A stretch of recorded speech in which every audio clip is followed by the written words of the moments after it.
Hello दोस्तों, कैसे हो आप सब। आशा करते हैं आप सब ठीक ही होंगे। आज हम आपको भूगोल से संबंधित कुछ ऐसे महत्वपूर्ण प्रश्न और उसका उत्तर बताने वाला हूं जो कि काफ़ी ज़्यादा इंपॉर्टेंट क्वेश्चन है। ये क्वेश्चन कई बार कॉम्पिटेटिव एग्जाम में पूछे जा चुके हैं और ये क्वेश्चन हर बार कॉम्पिटेटिव एग्जाम में पूछे जाएंगे। तो वीडियो को पूरा जरूर देखिएगा, वीडियो को बिल्कुल भी स्किप मत करिएगा, क्योंकि ये जो वीडियो है ये काफ़ी ज़्यादा इंपॉर्टेंट वीडियो होने वाला है आपके किसी भी एग्जाम के लिए। तो वीडियो को पूरा जरूर देखिएगा। आइए वीडियो को शुरू करते हैं। प्रश्न संख्या 26 है, किस बल के प्रभाव के कारण उत्तरी गोलार्ध में पौने दाईं ओर और दक्षिणी गोलार्ध में बाईं ओर मुड़ जाती हैं। तो इसका राइट आंसर है ऑप्शन नंबर सी, कोरियोलिस बल। कोरियोलिस बल के कारण उत्तरी गोलार्ध में पौने दाईं ओर और दक्षिणी गोलार्ध में पौने बाईं ओर मुड़ जाती हैं, कोरियोलिस बल के कारण। इसका राइट आंसर है ऑप्शन नंबर सी, कोरियोलिस बल।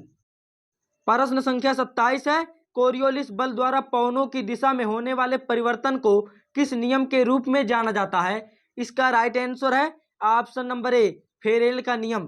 कोरियोलिस बल द्वारा पवनों की दिशा में होने वाले परिवर्तन को फेरेल का नियम के रूप में जाना जाता है। इसका राइट आंसर है ऑप्शन नंबर ए, फेरेल का नियम। प्रश्न संख्या 28 है, वे पवनें जो सालों भर एक ही दिशा में प्रवाहित होती हैं एवं व्यापक भूभाग को प्रभावित करती है, क्या कहलाती है। इसका राइट आंसर है ऑप्शन नंबर ए, ग्रहीय पवनें। ग्रहीय पवनें जो सालों भर एक ही दिशा में प्रवाहित होती हैं और व्यापक भूभाग को भी प्रभावित करती है, ग्रहीय पवनें कहलाती हैं।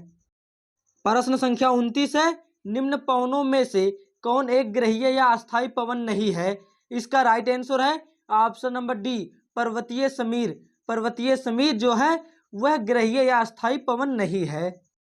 प्रश्न संख्या 30 है, किन अक्षांश के मध्य अश्व अक्षांश का विस्तार मिलता है। इसका राइट आंसर है ऑप्शन नंबर डी, 20 डिग्री से 350 डिग्री में।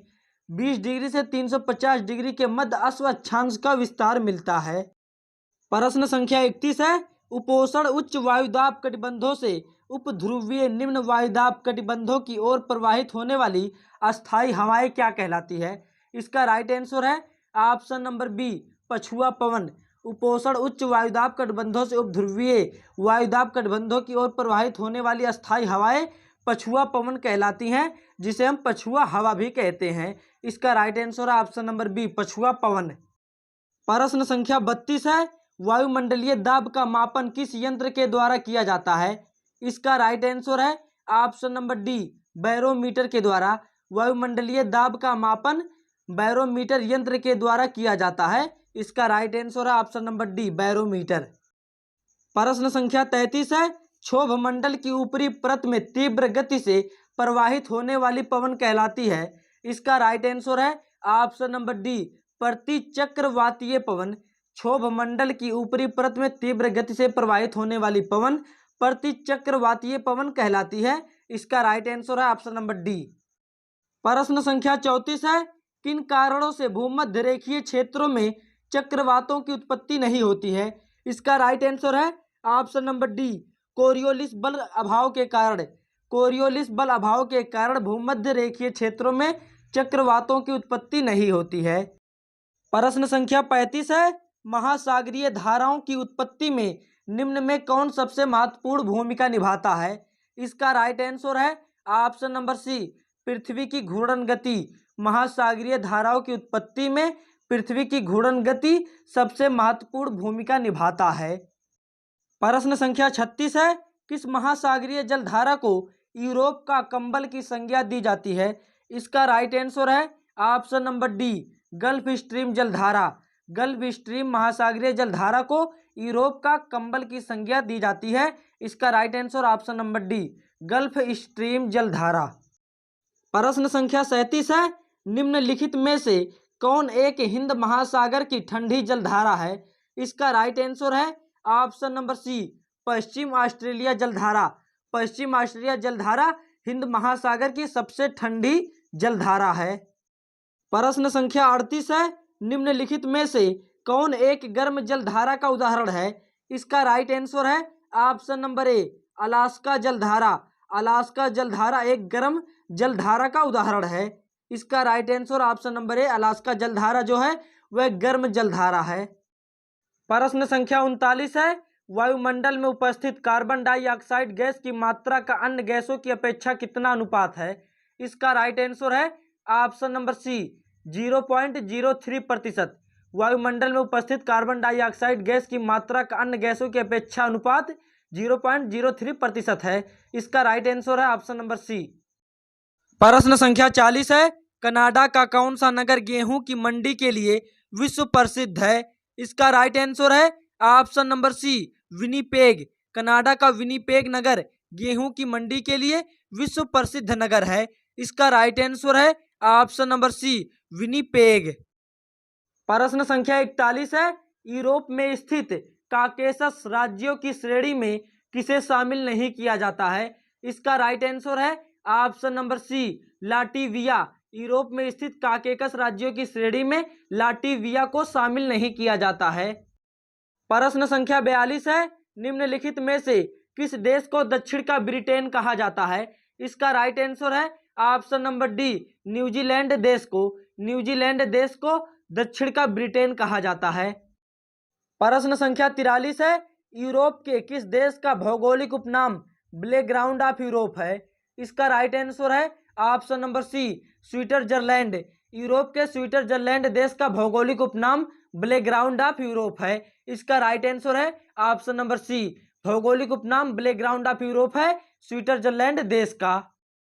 प्रश्न संख्या 44 है, निम्नलिखित में किसे 7 पहाड़ियों का नगर कहा जाता है? इसका राइट आंसर है ऑप्शन नंबर डी रोम को। रोम को 7 पहाड़ियों का नगर कहा जाता है। प्रश्न संख्या 45 है, अमेरिकी नगर डेट्रॉयट किस उद्योग के लिए प्रसिद्ध है? इसका राइट आंसर है ऑप्शन नंबर सी ऑटोमोबाइल के लिए। अमेरिकी नगर डेट्रॉयट ऑटोमोबाइल उद्योग के लिए प्रसिद्ध नगर है। प्रश्न संख्या 46 है, किस जल संधि को आंसुओं का प्रवेश द्वार कहा जाता है? इसका राइट आंसर है ऑप्शन नंबर सी बाब एल मंडेब जल संधि को।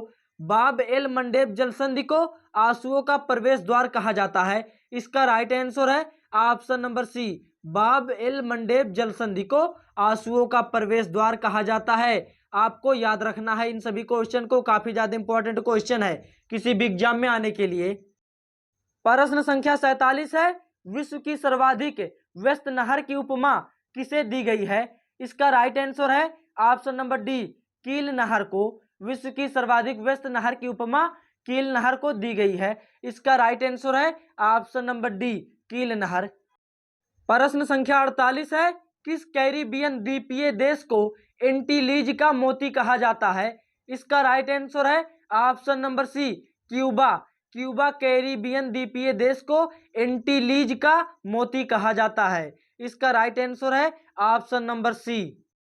प्रश्न संख्या 49 है, अमेरिका के पश्चिमी तट पर स्थित सिएटल नगर किस उद्योग के लिए प्रसिद्ध है? इसका राइट आंसर है ऑप्शन नंबर सी वायुयान उद्योग के लिए। अमेरिका के पश्चिमी तट पर स्थित सिएटल नगर वायुयान उद्योग के लिए प्रसिद्ध है।